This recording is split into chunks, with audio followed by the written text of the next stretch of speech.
Good morning, everyone. We'll go ahead and get started. A copy of the Open Meetings Act is located on the north wall of the legislative chambers, and there is also an automatic external defibrillator that is available on the back wall of the legislative chambers. Please stand for the Pledge of Allegiance. I pledge allegiance to the flag of the United States of America and to the republic for which it stands, one nation under God, indivisible, with liberty and justice for all.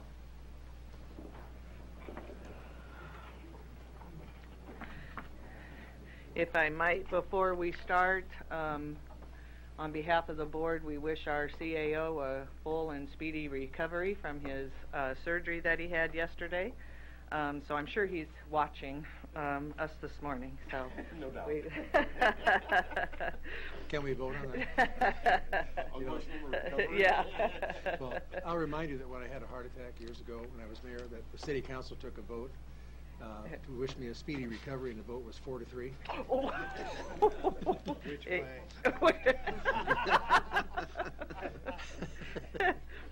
Well, we'll begin with the agenda for the Douglas County Board of Equalization. Roll call, please. Commissioner Boyle. Here. Commissioner Kavanaugh. Here. Commissioner Duda. Here. Commissioner Kraft. Here. Commissioner Morgan. Here. Commissioner Rodgers. Madam Chair. Here. Item A, approval of the minutes of the Board of Equalization meeting held Tuesday, July 11, 2017. I'm sorry? He has an announcement to make. Oh, I was just going to say all commissioners present. Oh, thank you. Sorry. Sorry. I forgot about that No big deal. new rule. Yeah. Item B, call for a meeting and set Tuesday, August 1st, 2017 as date for hearing on certified assessment corrections reflecting the addition of omitted property to the tax rolls or increased value on property. Motion to approve. Any questions or comments? Please vote.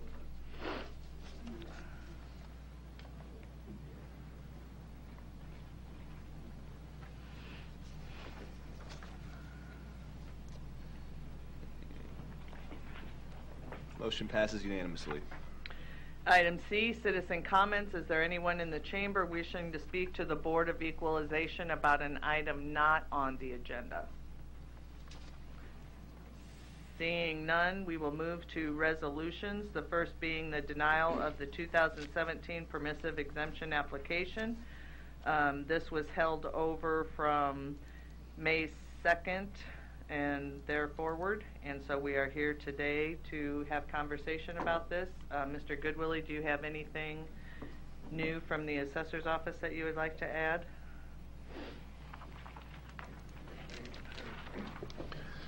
Mike Goodwillie, Douglas County Assessor, Register of Deeds Office. Before I go there, Commissioner Boyle, can I ask you a question for a change? Do I have legal counsel here? That 4-3 vote. Yeah. Which way? Well, that's PJ. You and PJ are definitely on the same wavelength. He said the same thing. No, just briefly, we've been in some discussion with Goodwill. They've provided us some additional information. I think there's more to come yet. We were having a chat out in the lobby. At least right now, we're standing behind our recommendation, and their position is the same as it's been. So, any additional information we can take up after it comes. But in the meantime, I think nothing really new. If commissioners, if you're ready to vote, go ahead and vote. Okay, thank you. Commissioner Boyle. I have a question for Mr. Goodwillie. Oh, well, I knew that wouldn't get punished. This Nebraska statutes spell out, I think, in five criteria to qualify for nonprofit status. Yes. And one of them talks about unjust enrichment or some such phrase. Provides that there should be no gain or profit to the owner or user of the property. Okay, well, who do you think the user is? Well, at least based on the state regulations, which go into it a little bit further, it provides that this means no distribution of profit to officers, directors, employees, or outsiders. Reasonable salaries to employees are permissible. So in this instance, I think the financial piece that we've been talking about for 17 relates to potentially excessive salaries and bonuses to officers and directors. Well, I'm not sure that I share your extension of user in that definition. I mean, it really focuses on what happened at Goodwill. I think probably if you do focus on it, then I think the changes they've made, where they've made dramatic reductions in the payroll, and they've made an effort to cut those expenses, although I don't know personally, but I doubt they felt they were exorbitant, that they were paying people what they needed to be paid. But I don't think that's I really don't believe that's a criteria of the statute. I think they meet the 5 standards that are in there. So I was just curious what your definition was, and I think you only need to look at the Morning World Herald, for example, at some of the good works that are going on. And of course, we have several contracts with it for job training and so forth. So I just think that it's while I definitely appreciate your scrutiny of people claiming nonprofit status, I think there are other targets that we may find ourselves on the same side. This isn't one of them. Thank you, Fair Commissioner enough. Boyle. Commissioner Morgan? I don't have a question for you. I was going to make a motion that we go ahead and approve the Goodwill's exception. You mean to overrule the denial? Yes. There is a motion and a second. Are there any other comments or questions? So that's the only item covered in this motion is just Goodwill? Yes. Yes, just Goodwill. And I was going to ask Mike before he left the podium, just a quick question. D and E are both Goodwill items, and so we could probably take both of those at the same time as we have in the past. Yes, as a point of clarification, Commissioner, D relates to the real property stores that they own, the bricks and mortar, if you will. E involves the business personal property accounts for equipment and fixtures and computers and so forth that are used in the stores. So I would ask the maker of the motion if he was fine with that motion being to approve D and E. Yes. And was the seconder okay with that? Yes. Okay. Commissioner Kavanaugh? Thank you. I noticed that the Goodwill folks are here today. I don't know if they would like to give us any information that they might have or view before we vote on this, but I'd invite you to do that. Thank you, Commissioner Kavanaugh. Jordan Adam, Fraser Stryker Law Firm, 500 Energy Plaza, 409 South 17th Street here in Omaha.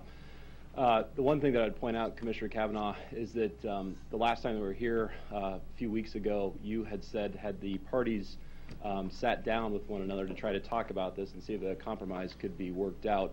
What I can report to you is that a week ago, Thursday, Polly Bishop, the interim CEO, as well as some other members of Goodwill, myself, Pat Barrett, who's another attorney at my law firm, went over to the Douglas County Assessor, met with Mr. Goodwillie, met with Diane Battiato, had about an hour-long conversation. It was an open forum where they could ask us any questions that they wanted to about our practices, policies, procedures, specifically what's going on at the stores and so forth. And then at the conclusion of that meeting, we gave them some additional information regarding what actually goes on in our 5 stores, about all the community service that happens at our stores, about all the volunteers, the hundreds of volunteers and community service workers that are at our stores, these 5 retail stores at issue in this case. We sent them that information, let them know specifically about our work rehabilitation program that we have at our stores.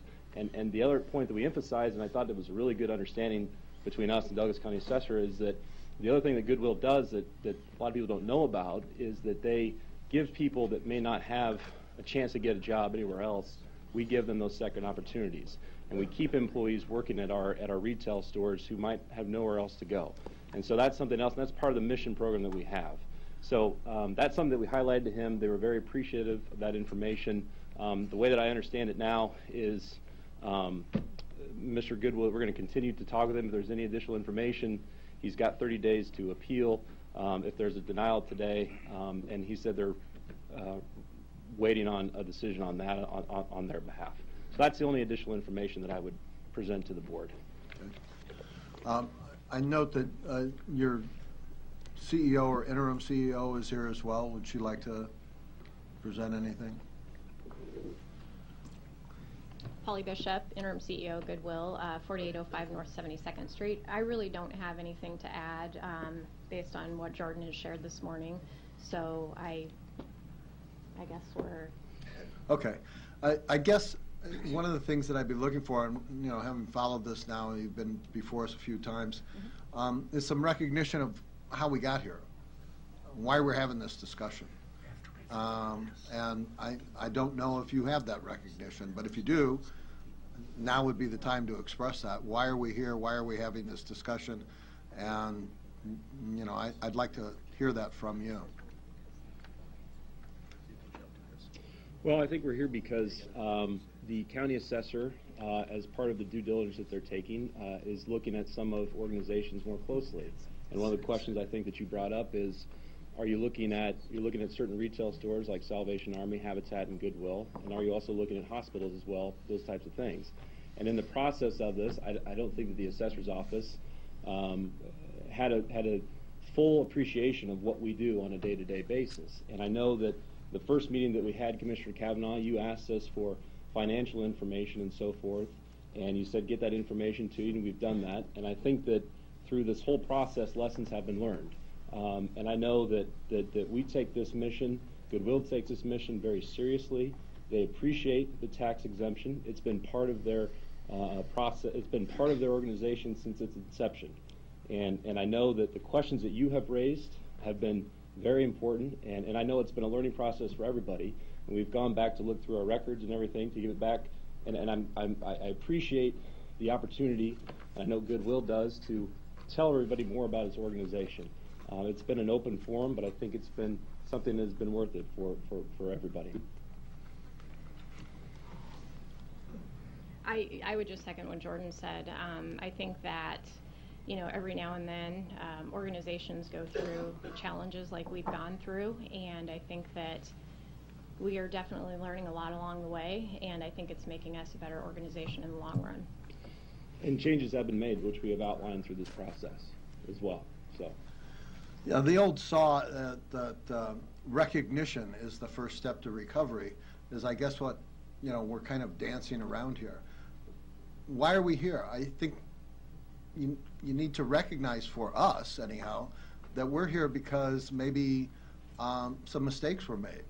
And they weren't made on behalf of Douglas County. There are only two entities in this dialogue, Douglas County and Goodwill. So what about the recognition of that? Well, like I said, I think that you're right. And there's some things that have been brought out to light, and we have changed certain aspects of what we do at Goodwill for the better. And that's why I can say, and again, this is a privilege, and we know that. It's a privilege to have a tax exemption, and we are privileged every year that the county commissioners have given in the past. And I'll tell you, if we're fortunate enough to get it for you in 2017, we're going to be even more appreciative for it, because I know at Goodwill they're taking a look at their budget, they're taking a look at their finances, and this is important, and this is an important mission that they have. And the tax exemption to not pay the $340,000 of taxes, they know now even more so of how important it is and crucial to their organization so that they can fulfill their mission and their programs. Okay. Let me be as specific as I can here, because these meetings are open to the public and they're broadcast to the wider public as well. I'm looking for some recognition on behalf of, certainly if your legal representative is the appropriate spokesperson, fine. If you, as CEO, I would think would be a more appropriate spokesperson, that's fine as well, or any other members of the Goodwill community that you brought here today, specifically recognizing what went wrong here and expressing that and telling us what steps specifically have been taken to rectify that. You're asking us to do something that, frankly, you should have recognized by now, we are reluctant to do based on the recent history that's been, I think, pretty publicly discussed relative to Goodwill's practices in the recent past. Speak to that if you can, if you want to. If you don't, that also tells us something, I guess. Commissioner Kavanaugh, I would just say that we recognized in the past that certain decisions that were made that were regretful and unfortunate. There has been a change in leadership. There is a new leadership in place at Goodwill. There's been a changing of the guard. And that's what I can tell you there's been a changing on the guard, and we are trying to move forward in light of what has happened in the past. We're not here to apologize we're not here to lessen what happened or anything. Again, it's unfortunate what happened, and we regret that it happened. But we are where we are, and so we're trying to move forward as best as we can. Okay. Commissioner Boyle? Oh, sorry, I thought you were done. I'm trying to get, I'm not trying to be antagonistic to you here, but I'm trying to get as specific answer as I can to what you alluded to here in general, which were kind of things went wrong, mistakes were made, whatever. What were those? What corrective actions have been taken? I think you've made some progress here. I'm trying to get you to specifically express what went wrong, what remedial actions we've taken that would justify action by this board that you're requesting.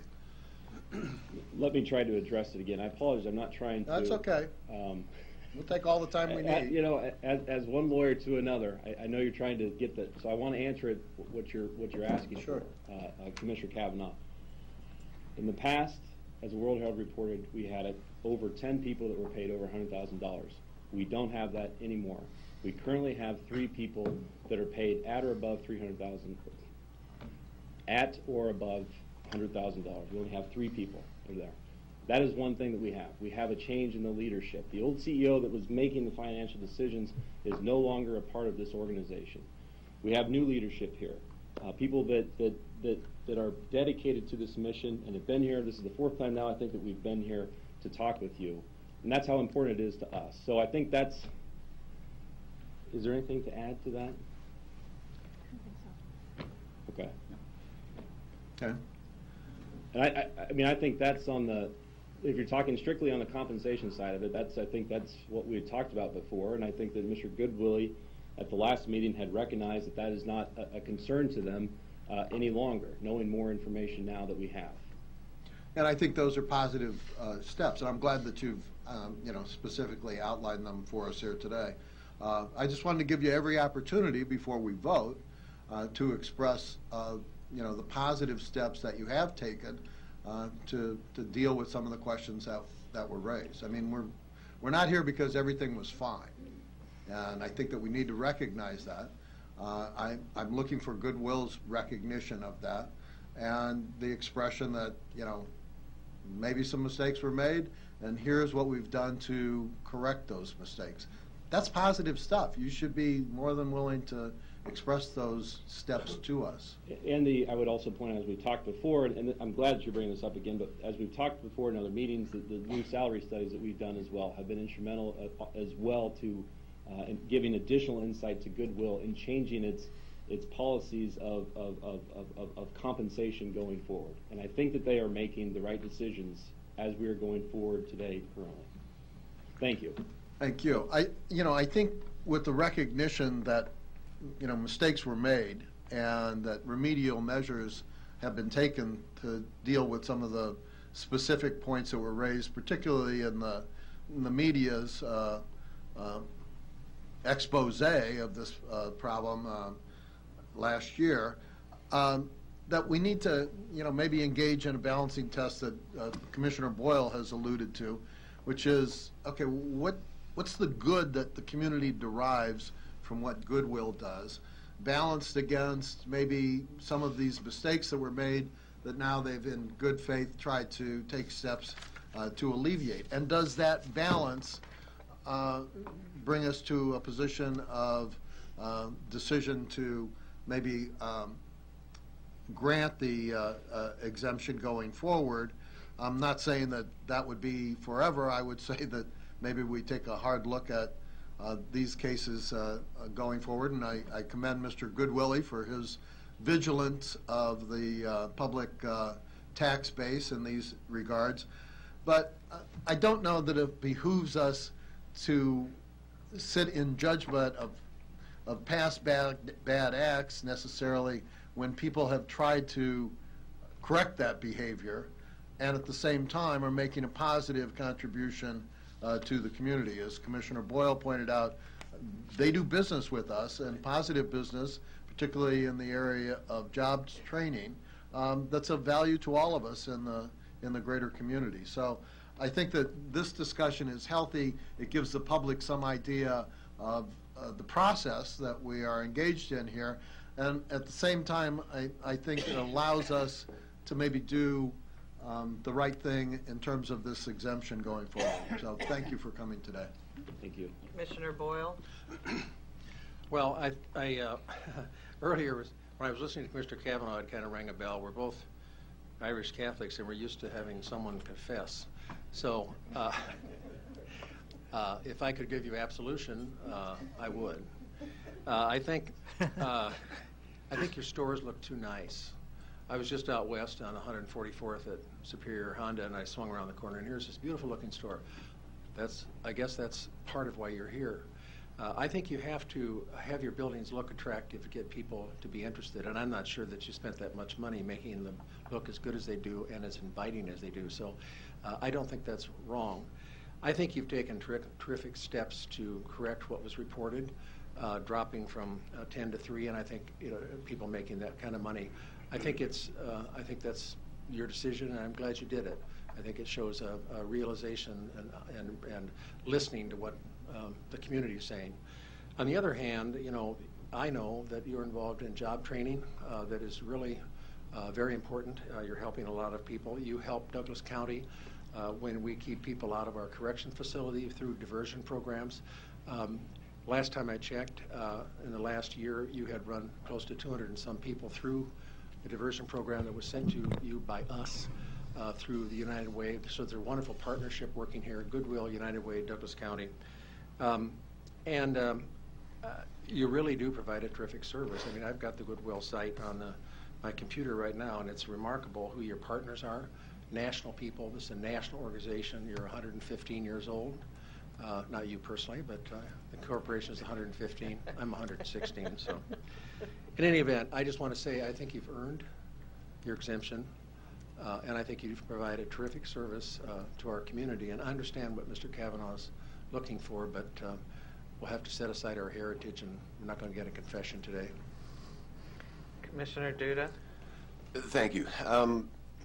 I just want to say, we've dragged you guys through a lot. And I hope we at least give you an answer today so you can get on with your lives and don't have to keep coming down here every week to see what we're up to. I simply want to remind the board that Mr. Goodwill's original recommendation for denying this exemption and my original no vote a year ago was before the story ever broke about the salaries. So for us to now sit here and say, well, it's because of the salaries, nah, that may be a factor, but it's just one factor. So I think you're heading in the right direction. I think you've made some good progress sharing a lot of information with us, and I'll probably be the only no vote. I'm not going to be supporting this again today, but I think you're getting closer. I really do. I voted to support this time Habitat for Humanity and Salvation Army because they provided us more information to show us the good things going on in their stores, and you have been doing that as well. And I can see the potential. I think you're going to get it today. I think I'll be the only grouch. But I also think that you're making progress in the right direction, and I appreciate what you've done, and I'm sorry that we've dragged this out to such lengths. Commissioner Kavanaugh? Thank you. I think that when the story broke, my comment was that it was an outrageous situation, and I still believe that it was. I think that the corrective measures that you're taking in recognition of what an outrageous situation that was have been good. As Commissioner Boyle pointed out, the reduction of the people paid over $100,000 from 10 to, I believe, 3 is definitely a step in the right direction. And that, I think, played a big part in the rationale that Mr. Goodwill brought to us relative to the enrichment portion of the determination of whether or not you're entitled to the exemption. So having corrected that, I think, action speaks louder than words, I guess, is a recognition that that was out of whack and, as I indicated initially, outrageous. That's a good thing. I appreciate Commissioner Duda's consistency, if nothing else, in voting. It's not specific to Goodwill, but it is specific to Goodwillie, in that he specifically, I think, upholds Mr. Goodwillie's findings, and that's, his philosophy, and I respect that. I think that we need to employ some flexibility when we're approaching these matters, and our judgment is important. And so I will be joining, I think, with Commissioner Boyle and Morgan in granting the exemption. And I would caution you, though, that this is something that we're going to keep an eye on going forward. This is a work in progress. You've made good steps in the right direction. Please continue along that path.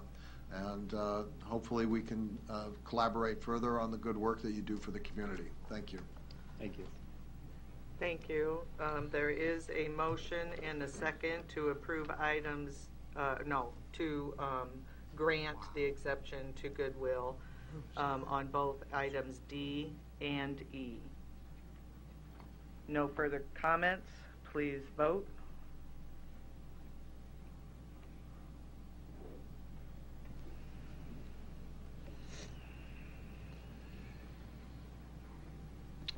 Motion passes. Commissioner Duda voting no, other commissioners voting yes. Thank you all for being here again. Next is resolutions F, G, H. Is there a motion to approve that, which includes adjournment? Motion by Commissioner Duda, second by Commissioner Rodgers. Yes?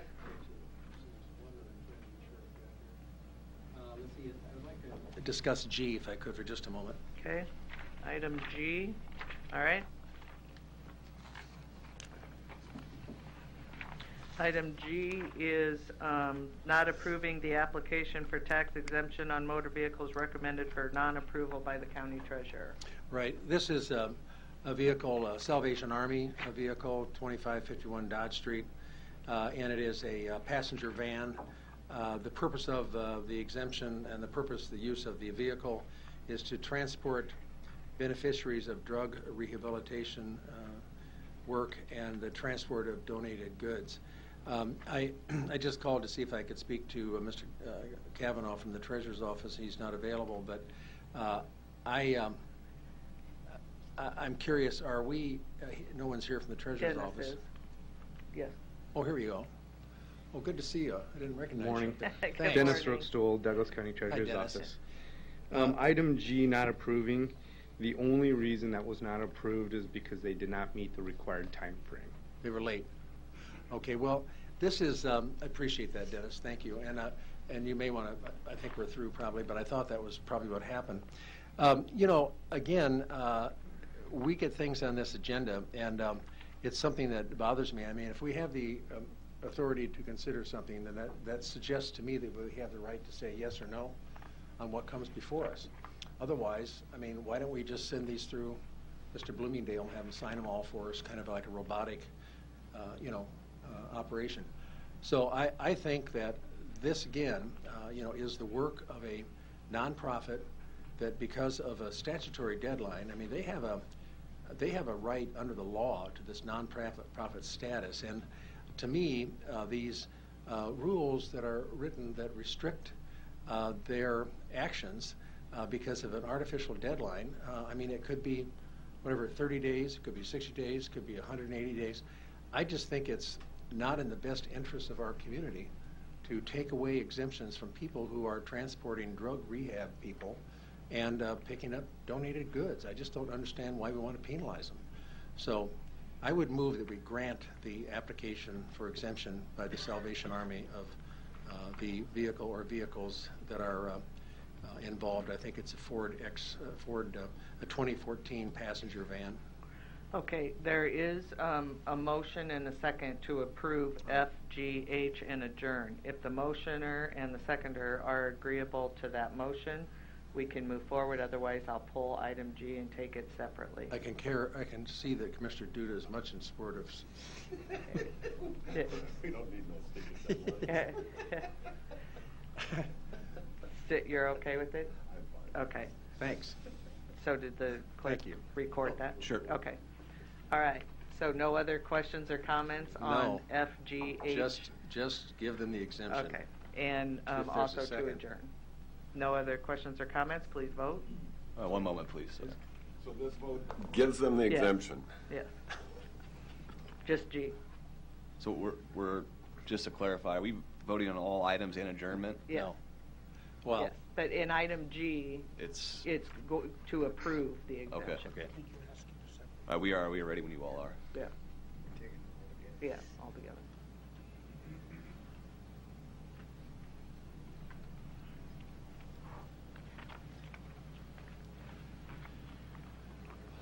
Motion passes. Commissioner Duda voting no, other commissioners voting yes. Okay. Thank you. We will move to the agenda for the I'm going to have to get you a dart gun so you can shoot it at me. Thanks. Douglas County Board of Commissioners, roll call, please. Commissioner Boyle? Here. Commissioner Kavanaugh? Commissioner Duda? Commissioner Kraft? Commissioner Morgan? Commissioner Rodgers? Madam Chair? All commissioners present? It has been requested that we move to the public hearing, so I'm going to skip out of order here and take the resolution to approve the reappointment of Jane A. McClurkin, 48, did I say it right? McClurkin? Okay. 4839 Lockwood Circle, 68152, and Marcia Moon, 9901 Florence Heights Boulevard, to the trustees for Hospital Authority Number 1 of Douglas County.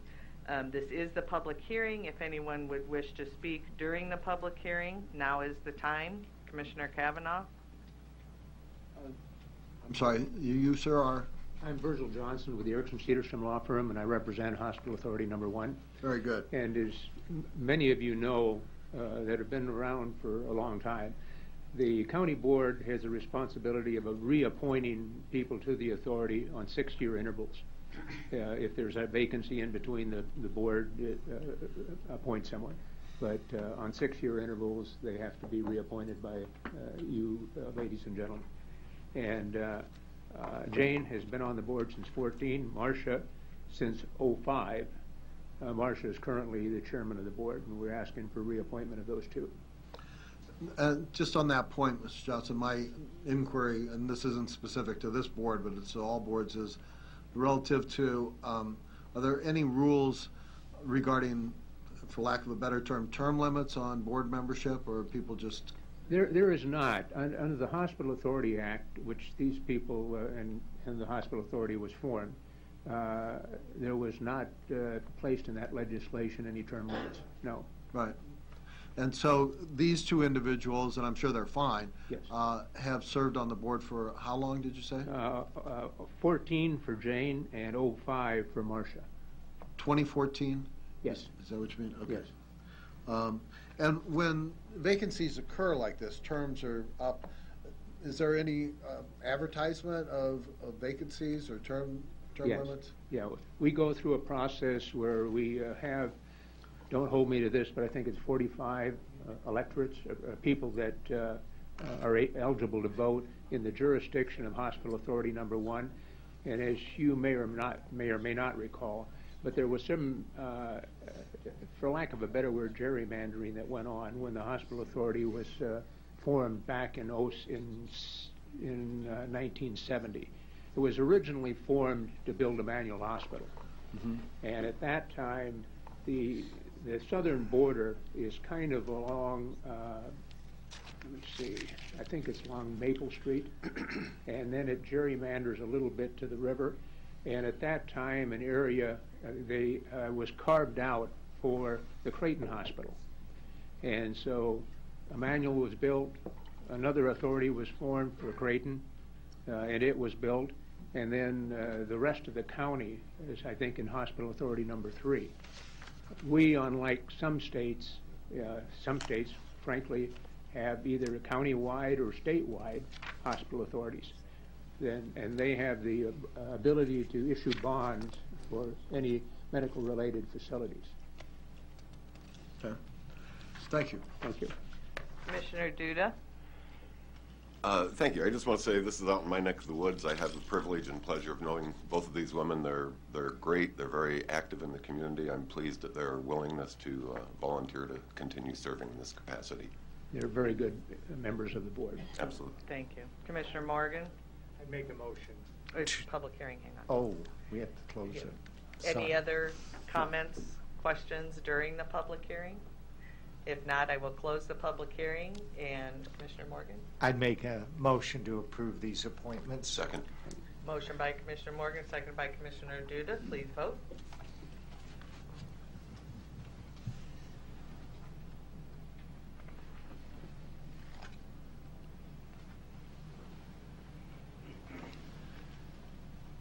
Motion passes unanimously. Okay, Thank you very much. Thank you for being here, and congratulations. Commissioner Morgan? I can't, Commissioner Boyle to hear this. Commissioner Morgan has a comment, Commissioner Boyle, that he wants you to hear. I can't quite resist this. I'm in favor, certainly, of limiting the terms of these kinds of appointments, as long as we limit the appointments of county commissioners to 3 terms. So, in case anyone ever wants to do that, I'll make the motion, and I'll work hard to get the 4 votes to do that someday, I hope. Commissioner Boyle? Well, you know, all joking aside, I've never really been in favor of term limits. When I was asked to sign petitions, I always said, you know, that's what elections are all about. And I also made a remark to a fellow one time that trying to get term limits for state senators.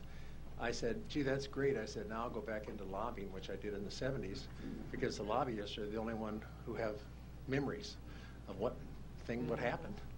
And so I don't know. I have mixed emotions. Right now, I certainly favor term limits for the U.S. Congress. 6 months would be a good one. But I'm not totally opposed to that, PJ. I really am not. And, of course, it's pretty disingenuous of me to say that, because I was appointed in 1997 and do the math. But I think fresh approaches are not the end of the world. I think it's a good thing. I think we need a more... I represent an area that's heavily Hispanic. I'd like to see, frankly, a person of Hispanic heritage in this seat sometime.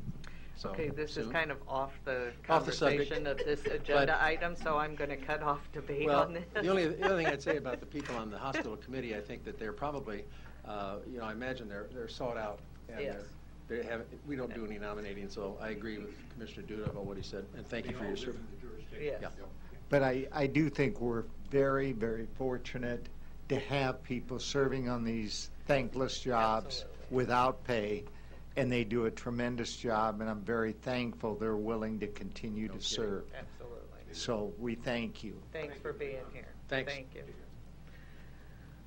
We'll move back to the beginning of the agenda, minutes and claims. Item A, approval of the minutes of the Board of Commissioners meeting held Tuesday, July 11, 2017. And item B, approval of claims submitted for payment processor Tuesday, July 25th, 2017. Is there a motion to approve Motion A to and B? approve. Second. Motion by Commissioner Boyle, seconded by Commissioner Kraft. Please vote.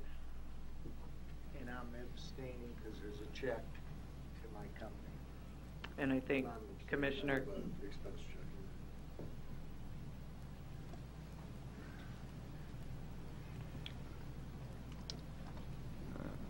Motion passes. Commissioner Morgan and Commissioner Kavanaugh abstaining. All other commissioners voting yes. Next is the consent agenda, items A through N. I am going to pull item I and item L and take those separately. With that, is there any questions on any of the other consent agenda items? Commissioner Kavanaugh? I just have a couple of quick questions. Item D, the resolution approving the purchase of Douglas County liability insurance policies. And it is noted that Daryl Neely is the person on this. I don't know if Mr. Neely is here yet. I just have a quick question on that.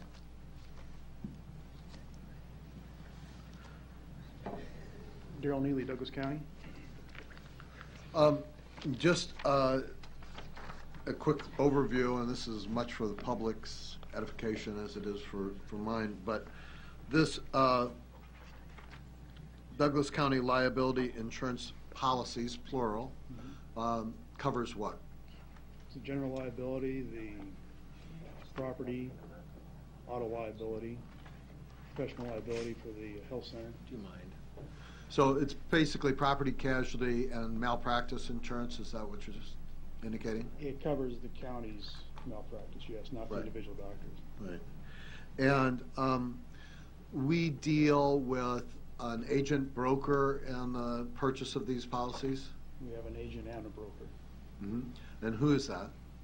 The agent is Davis Companies and the broker is Aon.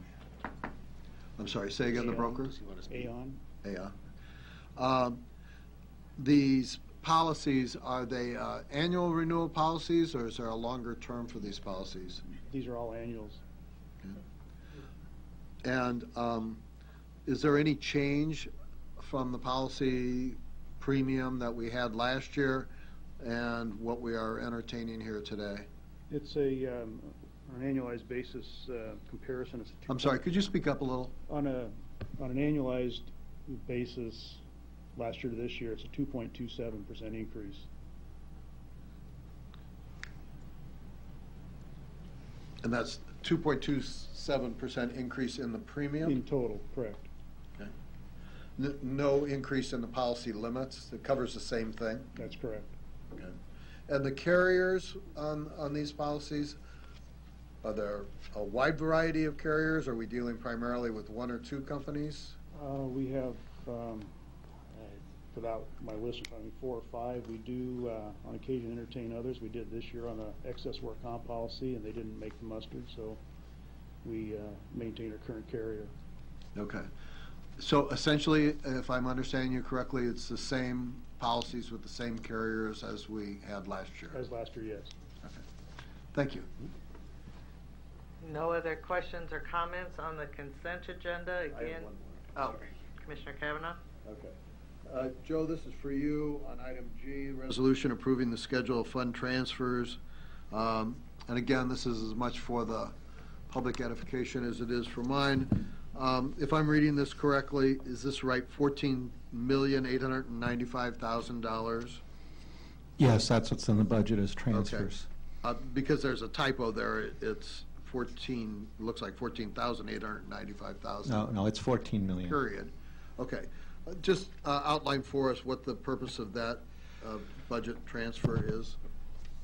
When we put the budget together and our sources of funding, a very important source of funding now is beyond property taxes and what we receive in fees from our governmental functions, is that we have used over the years inheritance tax as an important source of our funding. It really accounts in general for about 5 to 6% of what we fund general fund operations with. And in this year, we are going to use budget $13 million of money coming from the inheritance tax, and that will be used in transfers to community service, debt service, veterans, the health center, the health department, the institution fund, which is where people go and get examined for mental illness, and also we're going to use $1.5 million to help fund the new public safety bond. Okay, so the bulk of this $14.8 million is from inheritance tax? Yeah, 13 of the 14.895. And the balance is what? There's $225,000 that comes from the lottery or the Keno fund, which has been a shrinking source of revenue for us. And then there's $1 million related to the 911 surcharge that we receive in user fees from a separate fund and then transfer that into the communications fund, as there is $270,000 from the 911 wireless fund. And both those are funds that we receive separate funds, cash into, and then transfer into the 911 communications budget.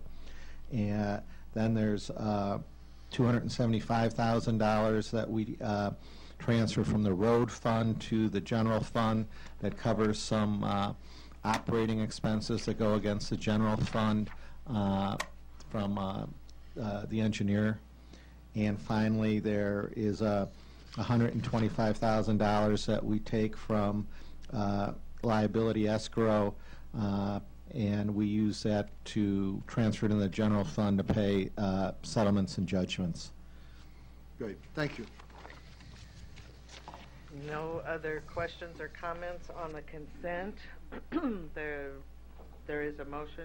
Actually, we did not get a No, motion. okay, I need a motion to approve A through N minus I and L. My motion. Okay. Motion by Commissioner Duda, second by Commissioner Boyle. Please vote.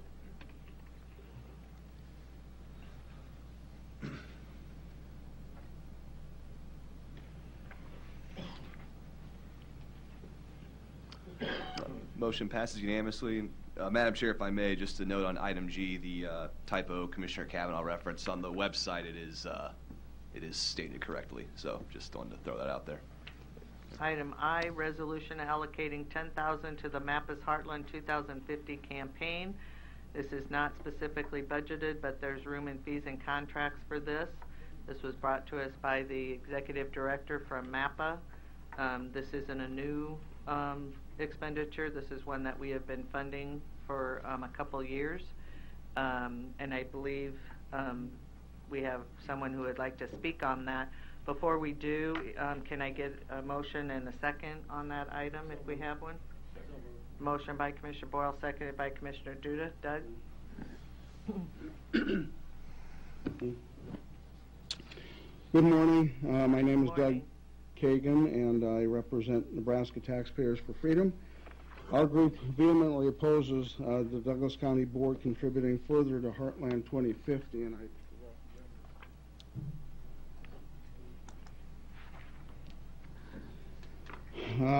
Heartland 2050 would impose regional unelected government dictates over local governments elected by voters.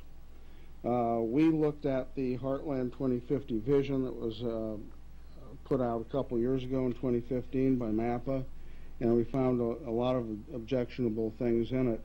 Water Resources Coordinated Committee jurisdiction would overlap existing natural resource districts. A new regional utility water and sewer authority appears to create another taxing authority that actually mirrors MUD. An air quality coordinating committee would overlap local subdivision responsibilities. A regional bike trail and park system with a regional finance structure appears to establish another bureaucracy to levy a tax on citizens. An attempt to implement regional bond issues and planning infrastructure across current political boundaries. It's all regional. Regional street guidelines and regional land use assessments would overrule local governments like counties. A steering committee to guide this master planning process appears to bypass local officials' purview. This committee indeed has the responsibility to push this master plan through to city and county approval. We believe, however, that interlocal agreements among government entities can satisfactorily manage intra-jurisdictional problems and endeavors. In addition, this Heartland vision would impose strict government dictates on how we live as citizens. Superimposed on us would be building of multi-generalization communities, mixed-income residences, and disbursement of low-income housing that drastically alters residential zoning. It radically amends building and use codes and would prohibit neighborhood covenants valued by homeowners. Housing density bonuses and cluster housing would radically change the character of established neighborhoods. Social engineering will promote population control. Moreover, the vision forces particular and objectionable lifestyles, rules, and costs upon citizens. Plans to expand multimodal transportation, as Orwellians speak, for greatly expanding mass transit and bike trails at the expense of private vehicle transportation.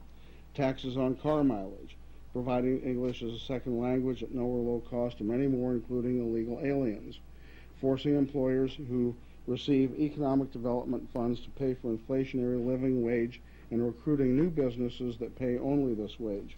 Public development funds to buy and preserve land for industrial development, something traditionally done by private developers. Many of these impositions follow the line promulgated by Omaha by Design, designs that have already proved costly to Omaha taxpayers. Key phrases such as planned growth and development, reduced energy consumption, and more transportation choices translate into additional government invasiveness into our free choices as taxpaying citizens regarding where and how we live and travel. President Calvin Coolidge stated, "If you don't have a right to own and control property, then you are property." Agenda 21 is a green Trojan horse, watermelon green on the outside, red on the inside. Commissioner Duda in 2015 remarked that the first county contribution required no future financial commitment, the county not bound to contribute annually. So we strongly urge this board to vote no on further funding the Heartland 2050 vision. We see no state or federal mandate that the county do this, and also as we work cooperatively with the board on budgeting every year, we know it's tough and there's a lot of stress to put together a budget to match expenditures with revenues, and so this is not a basic service, and we urge you to vote no. Thank you. Thank you, Doug. Are there any other comments or questions on this? I will, I'll wait. Hello. Commissioners, you're looking fine today. You too. So are you. Thank you. I feel good. My name is Jim Sasma. I've been a resident of Omaha, Nebraska for many years, since the late 60s. Now, I watch a lot of the spending that's going on in our fine community here, and God knows I'm spending a lot of money just to live in this fine community here. But Doug was just talking about it. You guys are giving away money here. Which one of you is responsible that I need to talk to get on the dole for, say, 5, 10 grand here? If we're going to give out 10 grand for a deal, Claire. How do I get on the dole for this? Talk to Claire. Get Claire to amend this and put you on. Claire is one responsible for this? Apparently. Me and the Russians. He's a target today. So I got to deal with Claire then. No. Is that true? Yes or no? We're just, No, we're not making, I'm sorry, I shouldn't have done that. Excuse me. That's okay. Well, you know, we spend a lot of money, and you guys dole it out like there's no tomorrow here. And I wish you guys would try and be more thrifty in your spending habits and whatnot in our community here, because it seems like there's more going out than coming in. And therefore, you guys want to raise my taxes so I can contribute more to this pot here. And I just thought maybe I could get on the deal here for 10 grand. 5 grand would be fine. You know, we could start at that and increase it every year or something like that.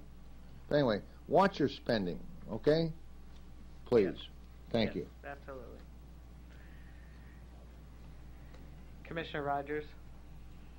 Let me say, I appreciate the comments, but I just feel like I can't let that go. I mean, I don't know how much tighter we can be, and I appreciate that, but if you name me a thriftier board, if you can name me a more thriftier board, I want to see that. And so, like I said, I appreciate your comments, but I think the board has been very thrifty. You know, budgets go up at the most 3-4%, and you know, I just want to say that I think we're about as thrifty as you come. That's good. That's nice of you to say that. But you know, I'd be more than happy. I'm a retired inspector. I'd be more than happy to come here every day down here and watch what you guys do on a budget basis. Be more than happy to do that. Wouldn't charge you a dime. Take me up on it sometime. I just Thank did. you. Thank you. Commissioner Boyle. First I apologize for my levity. It's just that I was giving Claire a hard time today, and I couldn't miss the opportunity. I generally am not a big fan of MAPA, and I don't even know if I think it's been years since I attended one of their dinners or anything. I've always given them a pretty big hard time on some things. For example, and you wouldn't agree with this maybe, but I think they emphasize concrete much more. You know, one time they had this big plan for a big interstate type highway, just a big circle going from, you know, Cass County out to Saunders and up around Washington. It was just like, what are you thinking for traffic, which just would lead to more development and more costs. So anyway, I'm probably exaggerating that, but so I was pushing for mass transit, which is a less expensive way. We've got it. We should use MAT. We're all paying for it through our taxes, and of course it's riders pay as well. But in truthfulness, I think this is this really makes good sense. I'll tell you, in my own neighborhood, I live at 37th and Dewey, and we have a neighborhood meeting tonight, and we have had 8 major apartment buildings approved within, I don't know, 4 blocks from where I live. And they just tore down 3 houses west of the new bank, the Dundee Bank on Harney. They're tearing down, they tore down 2 buildings on Farnham, which is, I guess, you know, progress, but they're not planning for any parking, which is nightmare town. Across the street, the Mess Mansion burned to the east of us, a beautiful building, and they tore it down and they put up a unit, apartment unit that I think has about 28 apartments and some parking, which is going to be very difficult for our neighborhood. And now they're tearing down, you know, the old Gentleman Mortuary, I believe, on Farnham, that white building. It kind of stands alone as a fraternity. That's sold and that's being torn down, and more apartments. And so it's really getting, you know, pretty congested, which I think is what it's all about. But, you know, trying to use space better and, you know, use resources so we're not going out to cornfields if we can avoid it. And so that means they want public transportation to be stronger and more efficient and more serving of the public. So that's where these funds, these sort of things come in. And it's not really, I understand your fears because I share some of them. I'm pretty, in spite of what you might think, on some of these issues, pretty conservative. But I think this is the right thing to do. I think if we don't do this, we need to have more cooperation regionally with transportation, and I think this is part of the deal.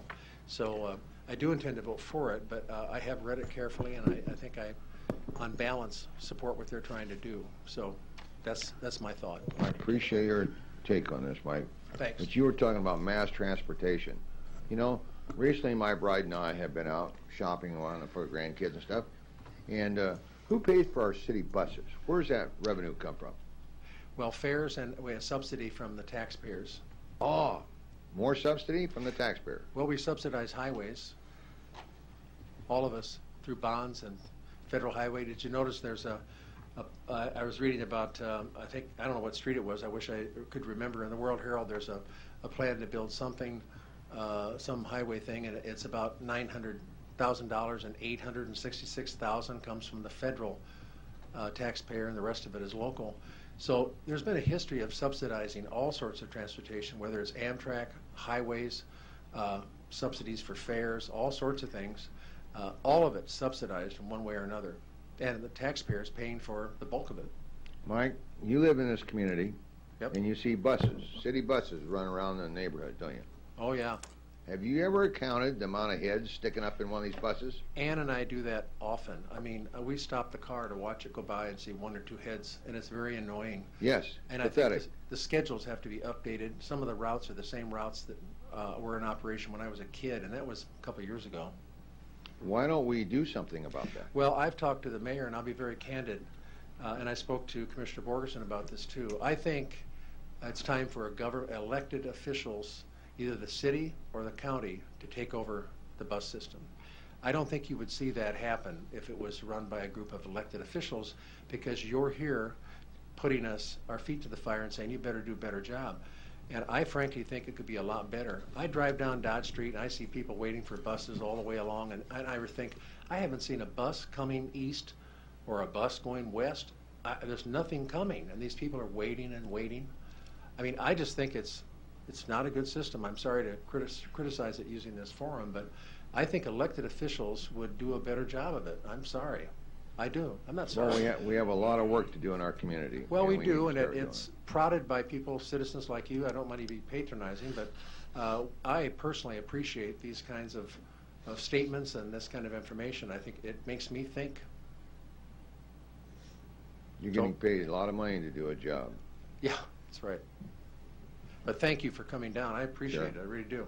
Thanks. Commissioner Kraft? Yes, Agenda 21. I understand that talking to a friend of mine who claims to be an expert on Agenda 21 and the Illuminati, he offered me to read his 50-book library on the Illuminati. Claims it started during the period of King Herod. And that if my thought is, if it hasn't happened yet since King Herod, it's not going to happen. Bus transport. The Agenda 21 is against high density. High density would increase the amount of ridership on our mass transit.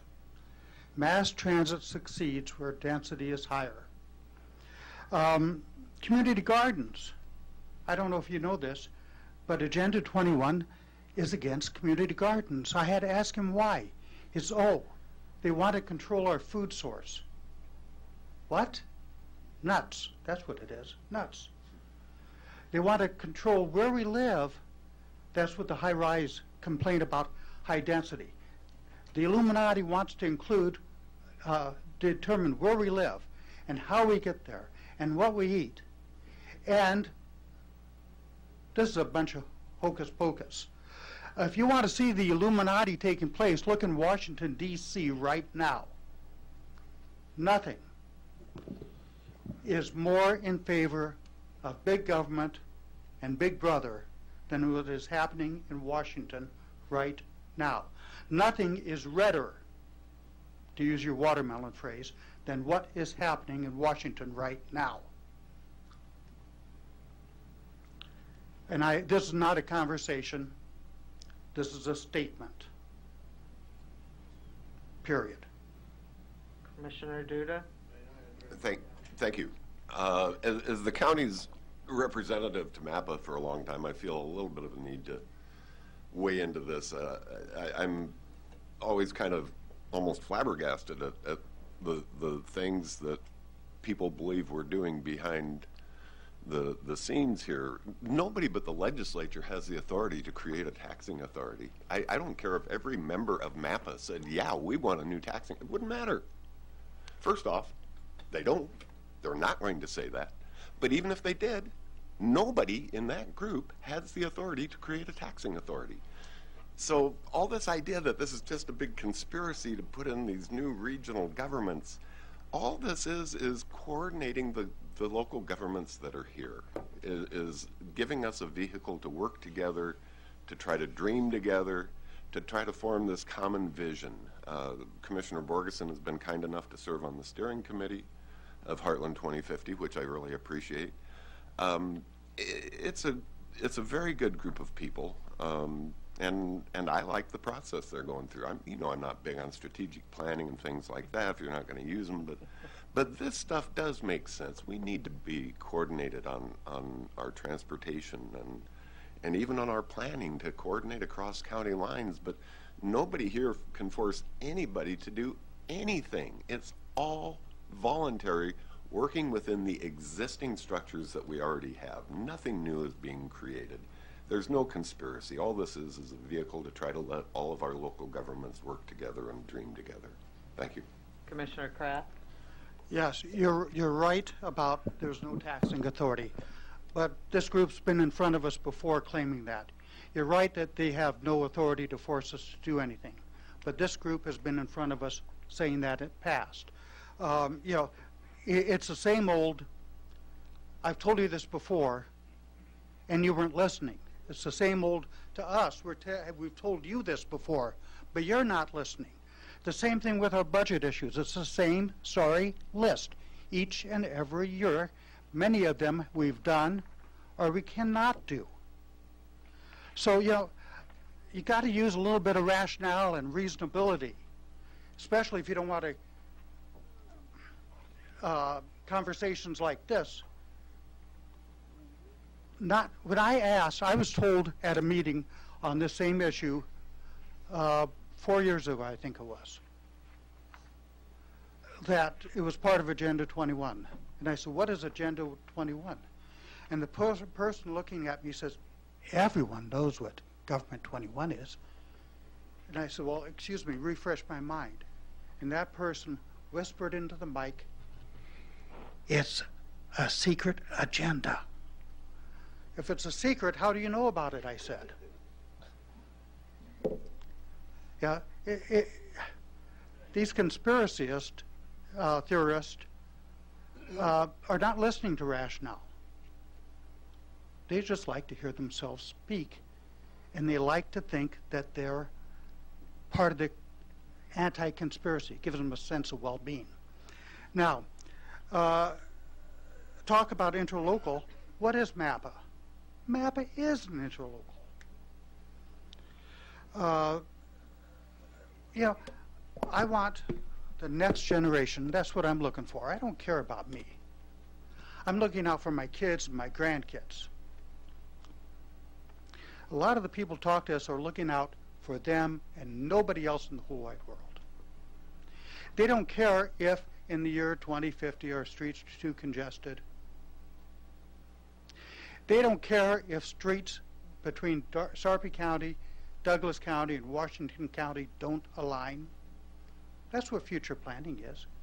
They don't care if in the year 2050 we haven't seen enough in the future to know where our schools should be. They don't care about the future. It's about today. Today and only today. Don't you touch one penny of my tax dollar, even if it'll save me a dime in the future.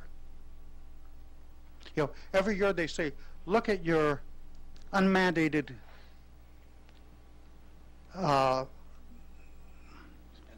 expenses, what we do. We look at those every year, and they save us at a minimum $3 for every one we spend, and some of them save us $10 to $12 to $15 for every one we spend, and some of them save lives and families and jobs. So I know some people pander to you. I don't. I'm looking out for the next generation. Thank you. Did you, yes, one other comment?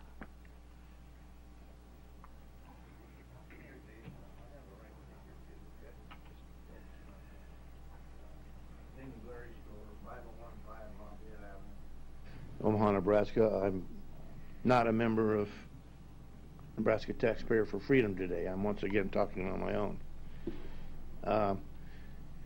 Mr. Kraft, I think one of the reasons we're spending too much money is we're spending time listening to Illuminati business here. However, I have to disagree with you on one of your first points there. The problem is that there's nothing being done in Washington. There appears to be nothing being done between the council or between you folks and the state government. You're back and forth as to whose responsibility is what. And I have 2.5 years worth of property tax sales receipts out of the newspaper, the Omaha World Herald, with me today because I'm going to protest my taxes, hopefully so I don't have to move out of Nebraska. But there is apparently something to the conspiracy theories. If you think back through history, what we see going on right now is maybe the same type of thing that was going on during the French Revolution, when people wanted to change a republic to a democracy. And how did that work out? Everybody talks about this as a democracy. It is not a democracy. You are elected by us to represent us, not to put us down because we believe in conspiracy theories. We can discuss that over coffee and have fun doing it, okay? But let's work on and it would be saying no to people that want money for this and money for that. If it hasn't got to do with operating the state government instead of social agendas, then you don't appropriate the money. Okay? Yeah. Yes. Thank you. This has to do with state and city government. The region we live in is a state-city government. The planning for the future is a function of what we're supposed to do. This is planning for the future. And I would love to have coffee with you sometime.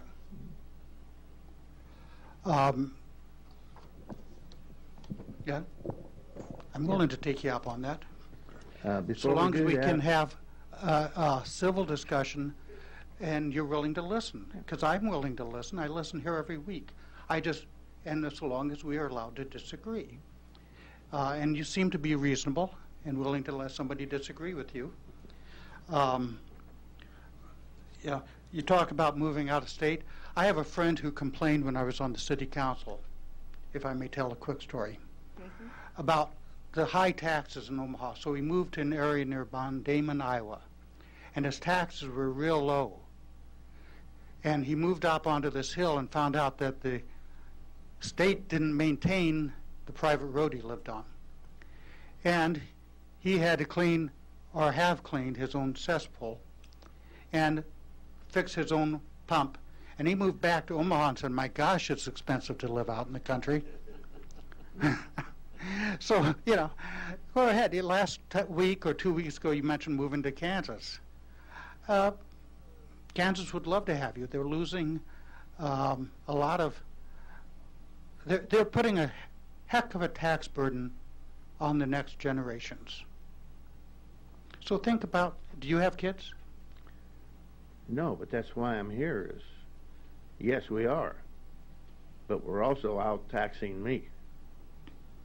I can't leave certain things for the next generation because my pockets are getting taken away, you know, emptied. Believe me, we are, all of us on this board But are thank affected you, by Mark. the taxes. You're welcome. But before we have the coffee, would you please read the World Herald lines about what's going on in the world? And I maybe do. think that there is. I read almost there is every something page of the truth World Herald except to the sports page. dystopian novels and movies. Okay? Thank you. Thank you. Thank you. If I might,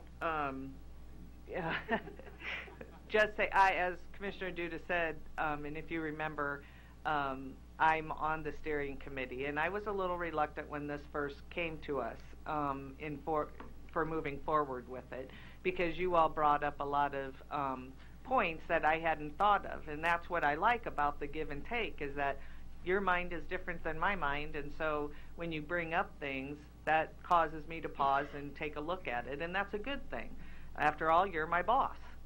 But what we did was we did have a meeting with MAPPA, some of the people from 2050, and if you would like to do that again, I'd be more than happy to do that. Not to say that just to get you on the same page, but to really see what we have done in the process of planning.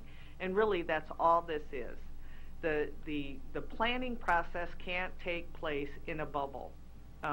For far too long, we've done that. And we have heard from taxpayers that there needs to be cooperation, that there needs to be discussion with other governmental bodies. And that's what this is attempting to do, even across state lines. And so whatever is created will not take the place of us, will not take the place of an elected board. It all has to come back to the elected board for approval every step of the way. But I would welcome just another conversation to put your mind at ease a little bit more, that we're not moving or we're not wasting taxpayer dollars for to join in a conspiracy. I too have read the Agenda 21 when it was brought to my attention, and there are some parts of it that make me kind of pause and ponder. But all in all, what I'm at the table for is to be the representative for you all, for this board, in the planning process. And so I'll take this, if you would like me to, and talk with the 2050 executive team so we can at least maybe put your minds a little bit at ease on this. Okay. With that, there is a motion and a second. Please vote.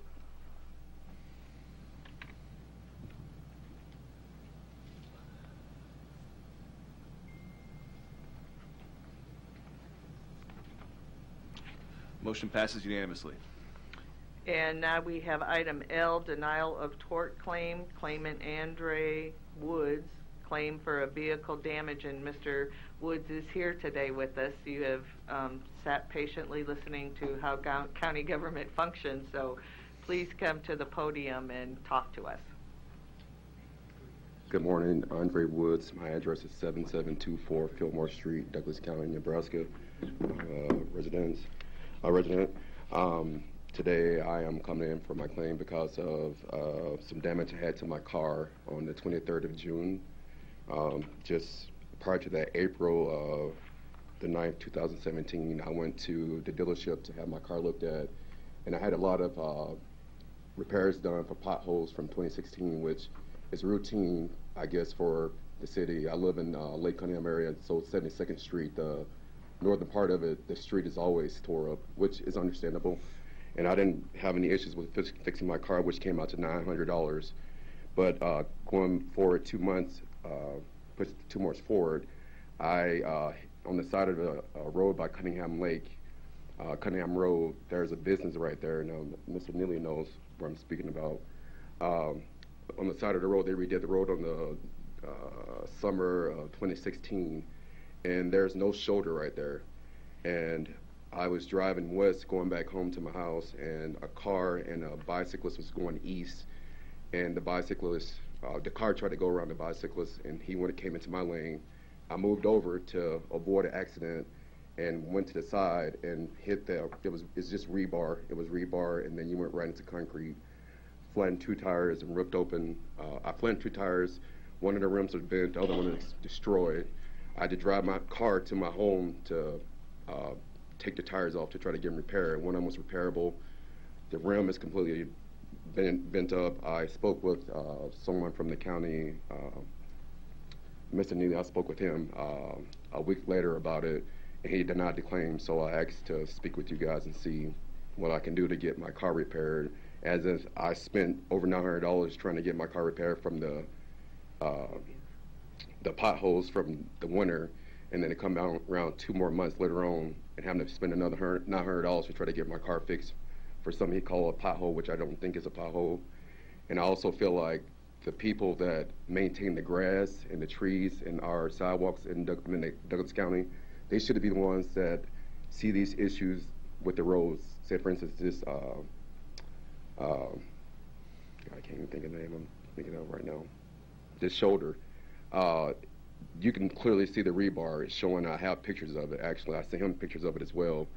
And it's pretty far down to the ground, and these people who's cutting the grass or trimming the trees should be the ones that see this and notify him that this needs to be filled in, because after we reported to him, someone came back behind and filled it in with asphalt, which it should have been done the first time.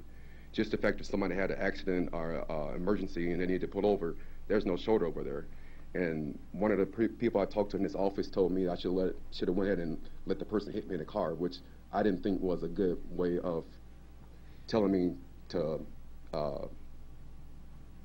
ease the situation. Instead of me going to the side, he said I should let the person hit me and they have insurance. That to me is not responsible, and multiple people could have been hurt. So I'm here to. Thank you, Mr. Woods. Commissioner Boyle? I'm a little curious if you could tell me where this happened. Is it in the city limits? It's in the county. I live in Lake Cunningham Ridge. I've been there since July 2014. Okay, so this happened on a road that's near Lake Cunningham? Lake Cunningham Road it happened on. Okay, all right. You know, I in my prior life, I filed claims against everybody one time or another, the county or the city or somebody, you know, and it's really a fine line, I mean, on maintenance and so forth. And of course, you mentioned the potholes, which we have our share, but we know that the city has some too, so we don't really, it kind of muddies the claim a little bit. I'll quit talking and let our claims guy give his position. Thank you. He described the situation fairly well, but as a reminder, Douglas County has miles of shoulder, and not much of our shoulder is paved. A lot of it is dirt or turf. And we went back and put in what's called street grindings. When you see them grinding up the street, well, we buy that, and we use that to fill holes as we find them.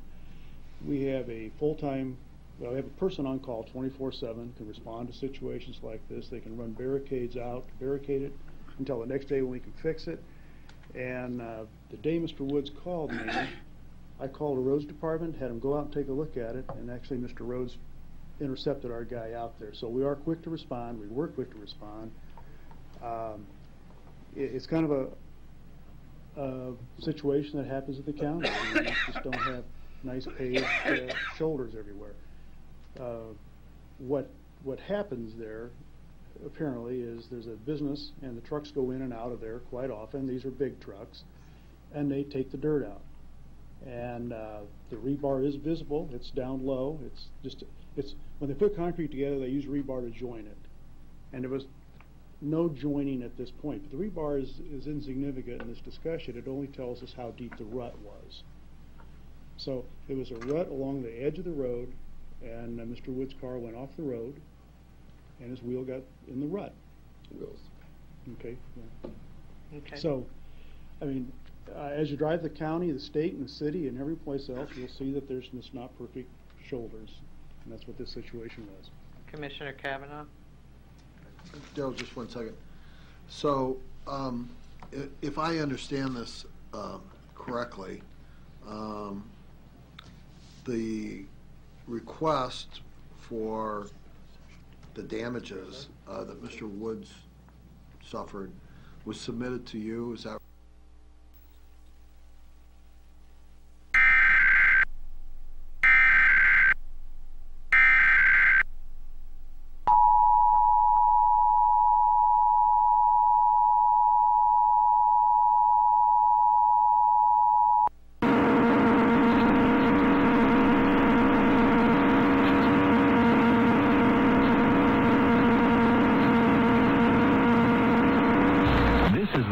test of the emergency alert system for the broadcast and cable systems of Nebraska. Equipment is being tested that can quickly provide warnings during emergencies. If this had been an actual emergency, official messages would have followed the alert tone. This concludes this test of the emergency alert system.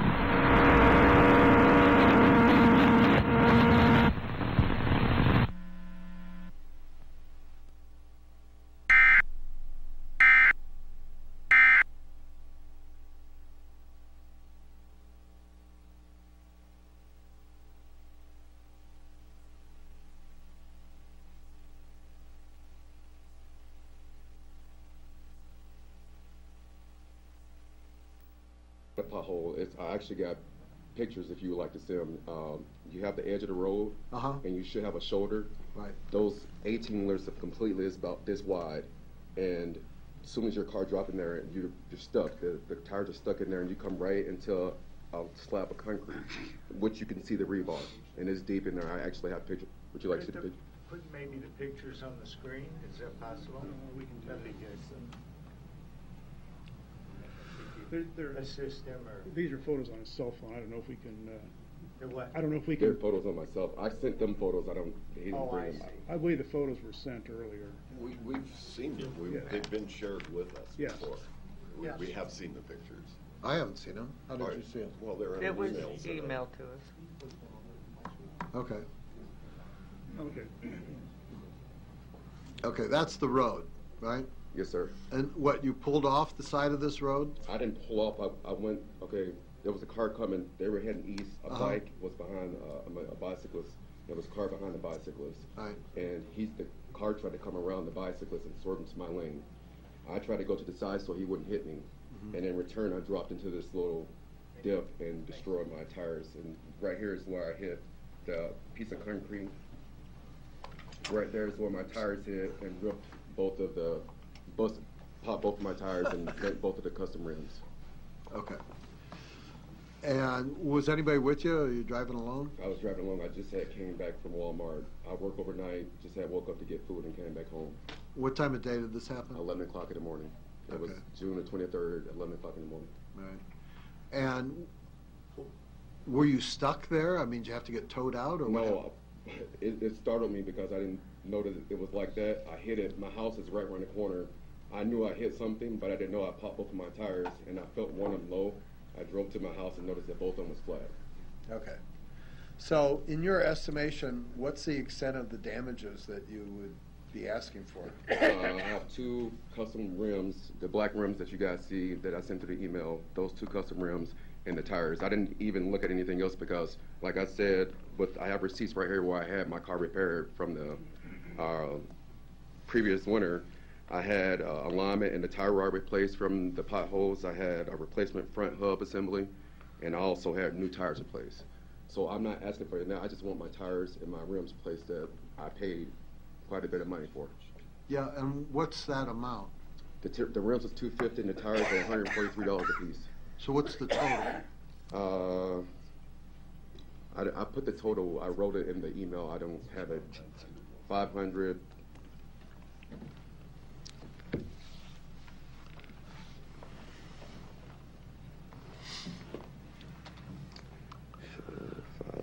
It was 160 per tire and 250 on the rim, so that's 5, 6, 7, 820. So what's the total? 820. Say again? 820 if my math is 820, okay. And this, Mr. Neely, is your recommendation that we not pay this? Is that correct? That's correct. We had no prior knowledge of this rut, lack of a better term. If we had, we would have responded by, as we did, placing a barricade or applying additional material. But we had no prior knowledge. We checked City Source, which is a internet-based media to contact us. Our phones, our operator did not receive any messages at the engineer's office. 911 did not receive any messages. So we had no prior knowledge of this. In fact, Mr. Wood stated in his first phone conversation he thought it was a city. He called the city first. They finally referred him to us. But we had no knowledge until Mr. Woods contacted the roads department the next, I guess, Monday. So did roads go out there and lay some asphalt or something on this? Well, they didn't put asphalt down. They put grindings, which is ground up asphalt from other work where they're replacing asphalt. And they fill the area and spread it out, and it's, for the time being, it's level. Commissioner Boyle? I'm going to ask our legal counsel to give a kind of a summary of the Nebraska Political Torts Claim Act. It is very limited. It starts off by saying that, we are not responsible for some acts by our employees and political subdivisions and so forth. And even the fact that they went out and filled it with dirt or asphalt or something cannot be used against us to acknowledge that it was a defect if it was one. I also asked her about our responsibility to maintain shoulders, and we don't. I mean, and now if someone came in next Tuesday and told us that they hit the same thing and it had not been repaired, they would probably have a claim. But we have no notice of what the condition of the shoulder was. We didn't have notice of it. So I think that's the problem. But I am going to ask our legal counsel to better explain why this claim is being denied. If I could. Legal counsel? Teresa York, Douglas County Attorney's Office. Our recommendation would be to follow that of our risk manager, Daryl Neely's, and deny the claim. Without getting too detailed, since I cannot provide Mr. Wood's legal advice, I simply would say that when suing a political subdivision, you certainly have to follow the rules for that. Commissioner Boyle correctly cites the Political Subdivision Tort Claims Act, and I do think that the arguments made by Daryl are relevant and pertinent to the board's decision today in going forward and possibly denying the claim. Thank you. Commissioner Kraft? Yes, I'd like to ask both Commissioner Boyle and Commissioner Kavanaugh, would Mr. Woods have a claim perhaps against the person who caused the problem, such as the trucking company or whoever it is? Is that a private drive? It goes to a private business. I don't know about the setback and the right of travel. I can't tell you that. And since our staff cannot give political advice, I don't know the law in cases like this, would he have a claim against the trucking company? You know, I mean, it really is, it's possible. I guess you have nothing to lose by filing a claim, writing them a letter and saying, your truck did this and my car hit it, and this is the damages and I'd like to be compensated. I don't know what would happen, but, you know, I certainly have nothing to lose doing that. So, I mean, I'm not giving legal advice either, but again, it's a letter and a postage stamp that could get you, at least get their attention. And I'm not saying that's going to help, and I'm not giving legal advice, but that's just kind of a practical point of view, I would say. No other questions or comments from commissioners. Their item is for denial of the tort claim. Is there a motion to deny this tort claim? I'll make the motion. I hate it because I've been through this with people before. I don't like the situation. I don't like what happened, but the county does not have responsibility for the damages. So I have to make the motion to deny, and I regret that. But I do. Question. So who is responsible for those roads to maintain it then? If I'm paying my taxes, who's responsible for making sure that it's maintained? Is it me? That I'm supposed to tell them every time something's wrong, hey, oh, this is a pothole where you need to come fix? Can I make a sort of a, I'm not, this again is not really legal, but it's, you know, the legal counsel can step in. But in order for us to pay a claim like that, we have to have notice that the danger or the problem exists.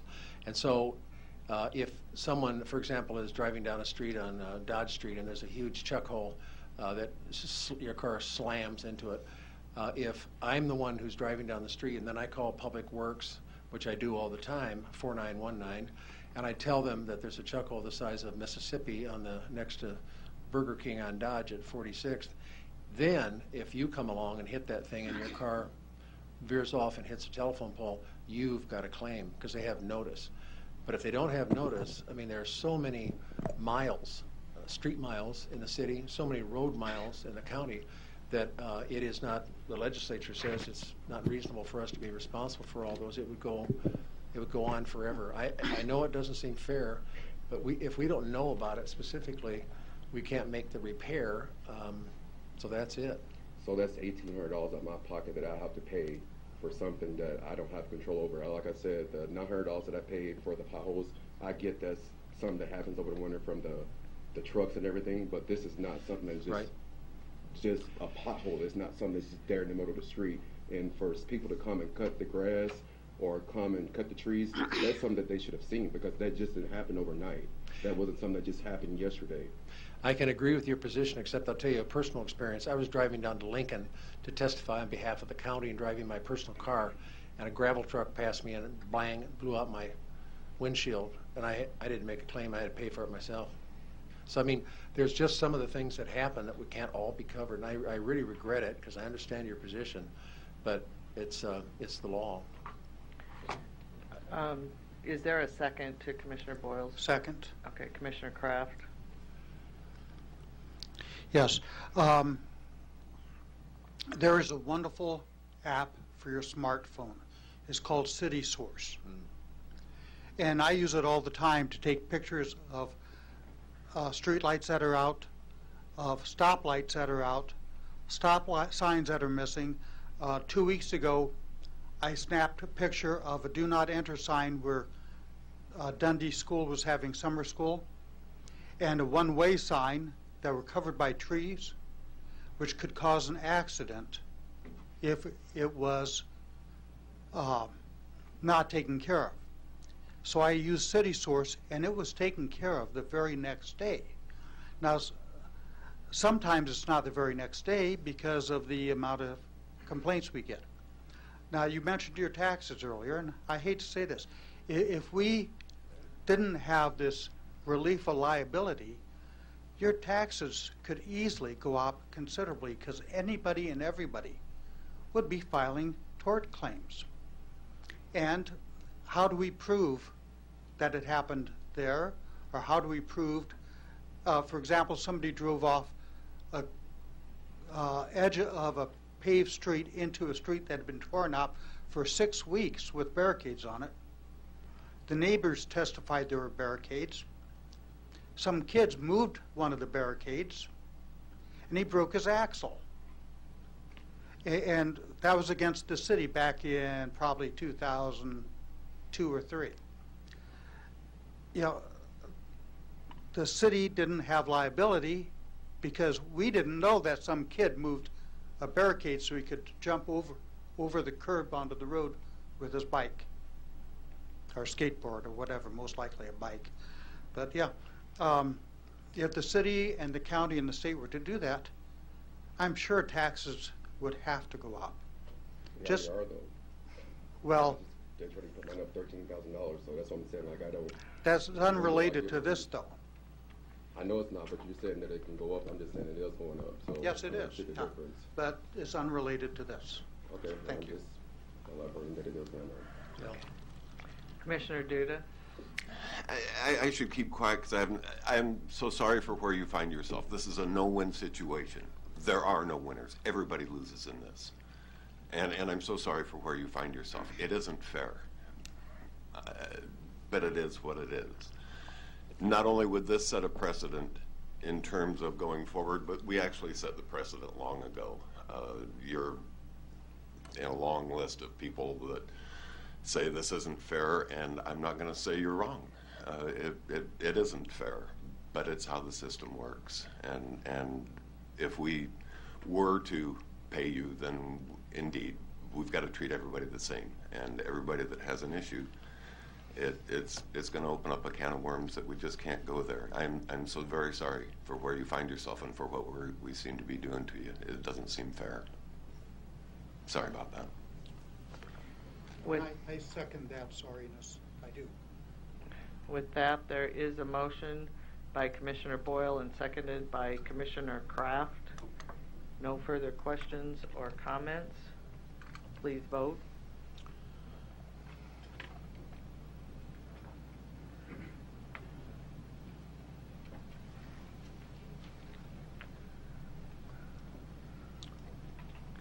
Motion passes unanimously. Thank you for being here, Mr. Wood.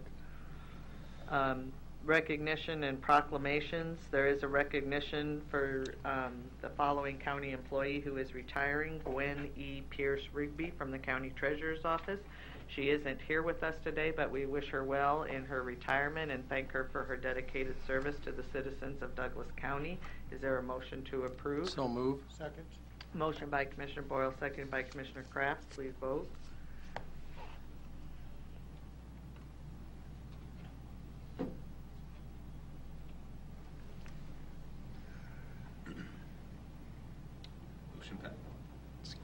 Motion passes unanimously.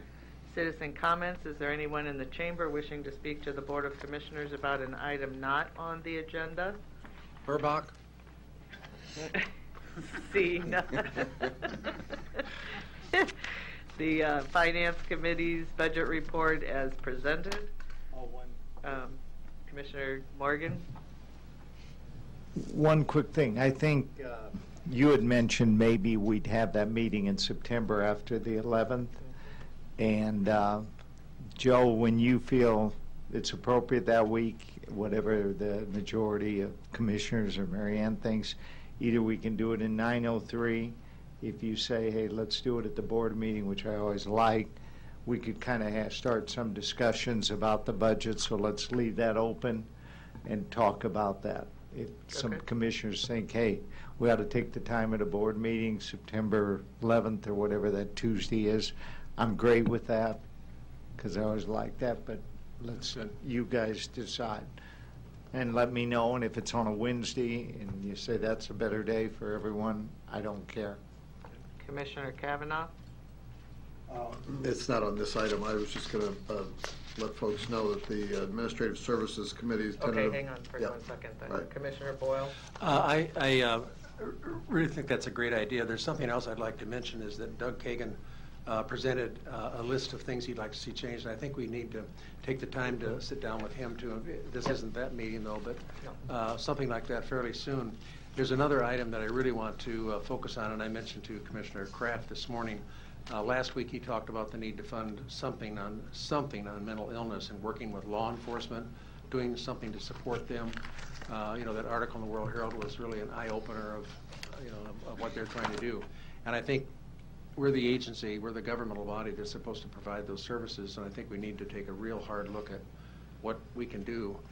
And I think this ties in with hospitals offering care. This is a way to, we've hammered these nonprofits pretty well. I think we need to talk to the hospitals about let's have some discussion about what you can do to serve the mentally ill in our community as a way of earning your nonprofit status. Thanks. Another way of earning it. Commissioner Kavanaugh?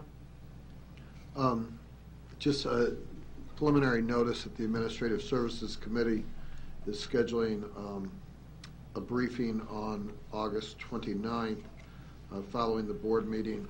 This may be an on-site briefing on one of the venues being redone with the public's safety bond money, either the Fitzgerald Center, the West Campus, or the Corrections Center. More later. Commissioner Boyle? Yes, I'm going to talk about legislation when you get to that. Okay, the next committee, Human Resources, the weekly personnel report from Civil Service as presented. Legislative issues, Commissioner Boyle? Yes, I want to mention a couple of things. One is I'd like to have us have a serious discussion. First, I guess us doing the discussion, and probably with NACO involved. But when you think about some of the services, you know, when the city has an election, we bill them. The election commissioner has the expenses, and we loan the money, and the city pays for the election. I'm beginning to think that we're providing a lot of services at no charge to other political subdivisions, and specifically, let's start talking about license plates, issuing license plates. That the county treasurer has that responsibility and all the expenses of it. You know, right now with 911 or 911 rather, the city pays 85%, we pay 15%. I mean, there's an understanding that it's a city benefit. That was a great concept, whoever got that started, Commissioner Duda. So anyway, I think we ought to start thinking about that. What is the benefit financially to the city that they ought to be paying a portion of the expenses of the assessor, Register of Deeds? What about the Register of Deeds office? All the offices, maybe not the clerk so much, because there's pretty county. But look at the county attorney, the cases that are filed that happen in the city of Omaha that are, you know, I mean, really, we need to start thinking about seeing if we can possibly structure something where the county is reimbursed for the services that we're providing to our partners.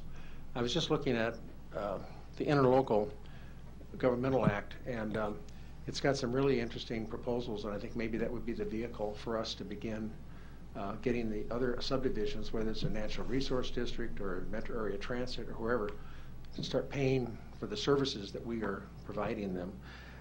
The other thing that I'd like to discuss is, you know, we routinely, at my behest, and I appreciate the support, we kind of wink or else we slug, depending on your position, state law that says, you know, somebody failed to meet a deadline and so they don't get the tax exemption or whatever, whether it's homestead or whether it's the one we just talked about today.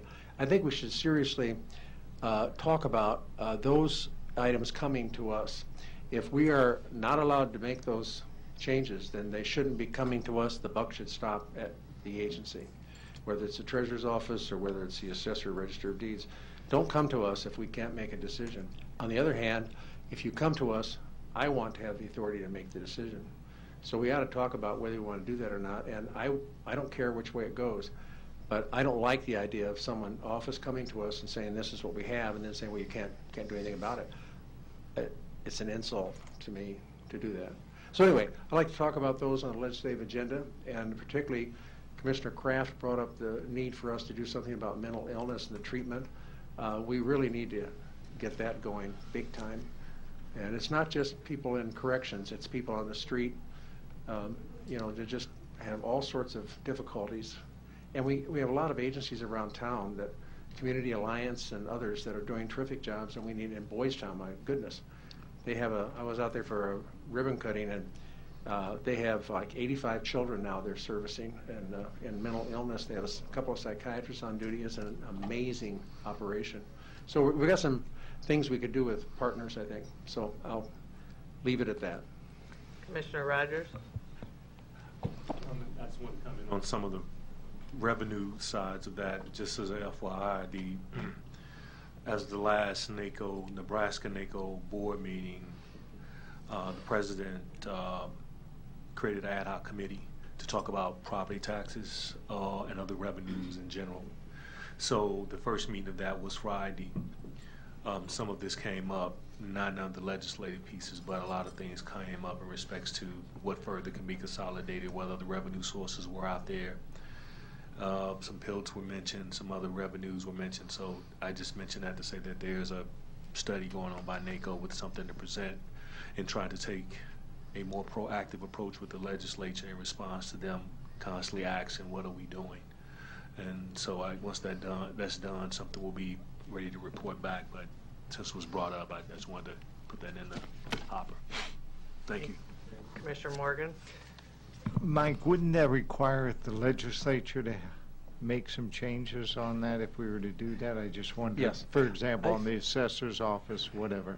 I think it probably would. That's why I brought it up under legislation. But I think if we look under interlocal, there may be some way, because a lot of responsibilities are transferred under the interlocal. If you have an agreement, we have an agreement with the school board, and the school board has some powers and authority, I believe, and I should defer this to our legal counsel, that we actually receive, when that interlocal is signed, we receive the authority that the school board has. It's an odd deal. But I think I've seen some of that happen, but our lawyers need to look into that. But I think when there's an interlocal agreement, you not only agree to plow the streets or something, but you also share some of the responsibilities and stuff. There may be some way to do it without changing the law, but if not, we certainly can't do this in a vacuum. Maybe a step might be, and maybe the first contact would be the school, but maybe before that, maybe we could visit with a couple state senators that you might suggest, and we could do that together to meet them. They're not in session. Meet them for coffee at 40th or something and talk about it. Let's do it. I'll work with you on that. If the board supports that, I certainly would like to look into it. Yeah, I think it's worth at least talking to the state senators a little bit about that responsibility, and we get some advice from our legal counsel about it. We'll have the mouthpiece sitting at the next table whispering into our ears. Okay. I think on the legislative, what I think I would like to pursue is the whole BOE issue, which has the attention of the senators right now. And so I think it's a good time to maybe strike on that one. But where I think the breakdown is, I think we have the authority actually, because the assessor brings recommendations to us. And I'm taking that as we don't necessarily have to agree with that recommendation, which many times we don't. But where I think the system is broken is once we don't agree, then the assessor can appeal it to Turk. And that's where I think the breakdown occurs. So when Commissioner Boyle talks about authority, I think that's where it could be strengthened. That the assessor sets the value, is setting it as a recommendation to this board. And once this board decides what that is, there should not be, in my opinion anyway, that continued process of them being able to appeal what our board has decided. So that may be something that we want to talk to the legislators about as well. Commissioner Boyle? Well, some time ago, I'm not a fan of the BOE. I'd like to abolish it, as a matter of fact. And I did ask the county attorney several years ago and did get an opinion in writing that I asked the question, who is responsible for valuing property in Douglas County? And the answer came back that it was the assessor. And so to me, and the facts are, I know you've done the same thing, Commissioner Borgeson, several years ago we started observing when the commissioners were still involved face-to-face with taxpayers appealing their valuations. We kept seeing the same people over and over, and particularly from my district, there's an area around 38th and X that had all sorts of, it kept coming back. And we would reduce them to what we thought was acceptable under the authority of the BOE. And then the next year, the assessor would come back and had raised them just right back where they were. And so I'm saying, okay, well, if that's what you're going to do, then why are we spending all this money on the BOE? Because you're ignoring us, or you're just saying, I've got the authority. And so I think you're right on point with that. And it has to be final at some point, and I think right now it's final with the assessor. So it's final, then why present it to us? Because, that's the way it is. One other issue with Turk that I think we need to address legislatively is, and there's an active case, many active cases right now, but so if a taxpayer, say in 2016, filed a protest and wasn't granted relief by the Board of Equalization and went on to Turk. That case is at Turk. Well, now rolls around 2017, and that case is still out there. They haven't had a hearing. They're actually arguing to Turk that what that value was too high. But the assessor now has not only kept that increase in place, they've increased them again.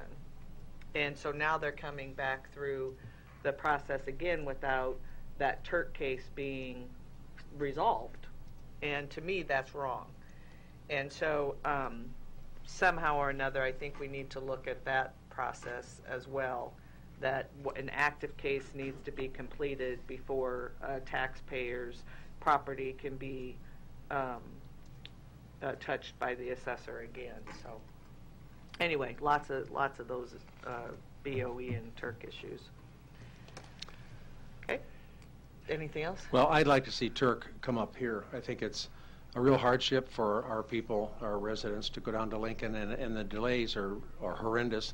There ought to be some scheduling, like the scheduling of the district court system, where there's some anticipation, you know what's going to happen next, you have deadlines to meet and so forth. I don't know why those aren't applied to a body like Turk. And off the subject a little, I'd like us to explore what happens in some other states like California, that offenders are from the bench. Instead of judges, of course, there was an interesting sentence yesterday. Judge Otepka sentenced someone to effectively 143 years in prison for having the history that he has. But in California, they leave the sentencing to a 5-person board, and what it does is it isolates the judges, because judges, as we've seen in the past, some things happen. It isolates judges from making those decisions, and I'd like to see, for example, people sentenced to the correction facility and let professionals over there decide what's best for them, including social workers and all the rest, because maybe a lot of mitigating things, mental illness or whatever else. So it's something I'd like to see us explore. So we're going to be busy, I guess. Okay. Thanks.